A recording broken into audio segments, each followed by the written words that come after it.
it's Matt Martin with the Grass Factor. Gonna take you through a little bit of a project here. I've been having a tough time with my warm season lawns, in particular Zoysiagrass this year. It doesn't really make sense. We had a mild winter, so typically in situations like that, you're gonna have a fantastic next year for your warm season lawns. That being said, we've had an awful year with warm season grass. And I'll go ahead and show you a picture now.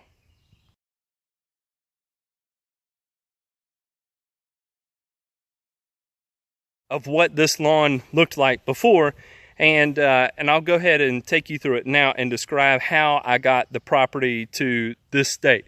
Okay, so here's the yard.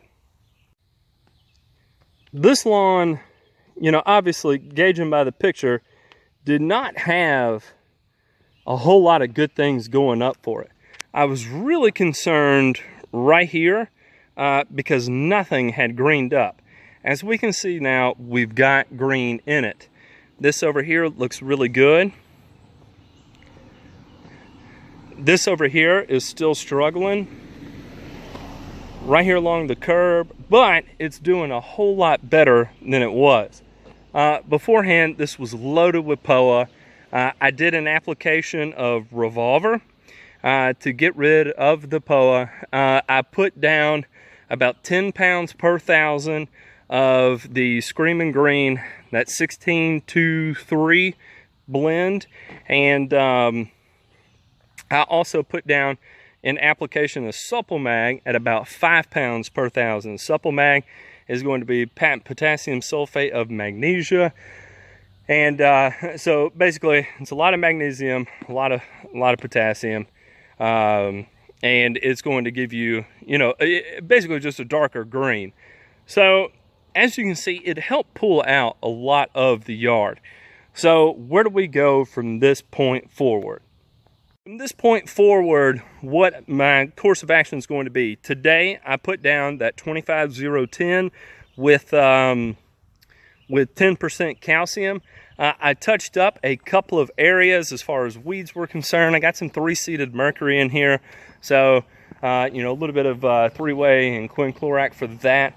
I've got a pretty perfect patch of brown patch in here. So, I did some touch-ups with a little bit of propiconazole. Instead of blanketing the whole thing, I just went ahead and spot treated these areas.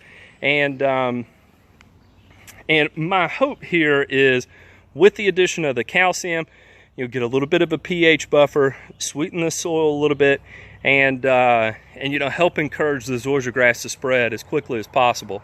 Again, I put it down pretty heavy today. I went at about 8 pounds per thousand. So, get a good solid pound of quick release fertilizer down on the Zoysiagrass, and then have another ½ pound or 0.6 pounds to sit there and release over, the next 45, 50 days, something like that. So, in turn, what I hope is by my next visit here to the lawn, the majority of this has grown in. I'd say at least, 90% of it has grown in. Because we're getting good results this far. I think we can continue to build on it by focusing on, the correct amount of micronutrients available to the plant, and making sure it's got plenty of nitrogen to continue to, reinvigorate. One other thing too that could have likely led to this damage was the drought we had last year. We had a pretty significant amount of drought, and funny things are going to happen. Even though the grass goes dormant, it could still be damaged because there's just no water available to the plant whatsoever. So anyway, y'all, that's going to be the project here. One other thing I want to show you here. Hang on. Now, this backyard was very, very particularly bad. Really loaded up with POA. As you can see, and here's kind of the interesting thing too. Part of it is Zoysia, part of it is fescue. I sprayed the fescue with the Revolver because I could see there's quite a bit of Zoysia in here. So if we get that Revolver out of here, we can help tighten that up to fill into these voids that are going to be left by the fescue going away. You can see over there, big clump of dead fescue. Over in here, killed out, part of the fescue. Left this patch alone, no real Zoysiagrass in it. Over here, killed out the fescue on this edge, allowed this Zoysia to work on over. Over here, killed out this fescue, allowed the Zoysia to work over. Again, right here. Obviously, all the POA is dead now, but look at this. Look how bad this is. This looks really bad, right? Frightening? Not really. I mean, yes, it looks bad now, but if you can't see the potential in that, you're not looking far enough ahead as far as planning on what to do from this point forward.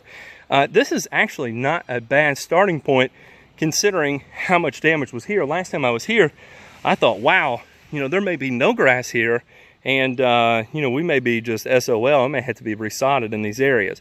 But looking at it now, I've got a lot of hope that not only is this going to fill in this year, this is actually going to look really nice by the end of the year, albeit we continue to still get rain. So anyway, that's what I'm working with on this particular project. Not exactly an easy one, but I've got high hopes for it still, given the condition it's in. Got a lot of Zoysiagrass here that's green, that's healthy. I've got a lot of really good products that I can continue to put on it. I did put down humic acid with the last application, and I put it down at a really high rate. So hopefully it's unlocking a lot of these micronutrients, and as I continue to supplement with them, that's going to aid in the more efficient use of nitrogen, potassium, and phosphorus. More so just the nitrogen and potassium, because those are going to be the biggest consumers of, that's going to be the most amount of nutrients consumed by the turfgrass. So anyway, that's the project, that's the yard. Zoysiagrass, not doing well, doing better. Already got high expectations for it. And again, just another quick rundown of the products applied. Obviously, I put down pre-emergent on it early in the year. Put down a broadleaf weed control. Put down Revolver to control the cool season grasses in the Zoysiagrass. I put down the Screaming Green product. I put down humic acid and the seaweed extra. I use the RGS product by Greene County Fertilizer. And then today I'm putting down the 25010 with 9% calcium by Harrells.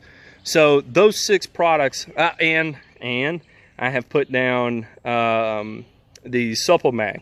So 7 products total I have put down. My total cost on this has not been that high. 10,000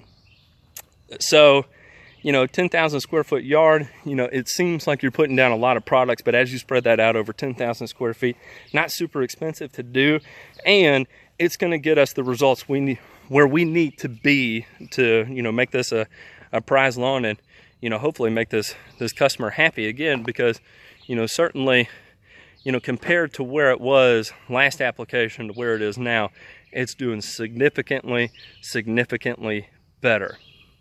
Look at that nasty spot right there, filling in just incredibly nicely.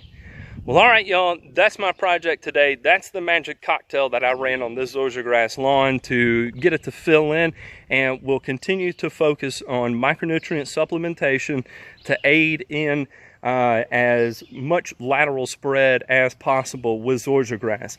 That's one thing to keep in mind. When you're going for lateral spread, focus on micronutrient supplementation to aid in the utilization of your macronutrients.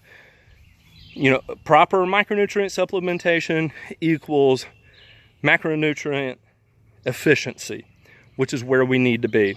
All right, y'all, Matt Martin, The Grass Factor. Thanks.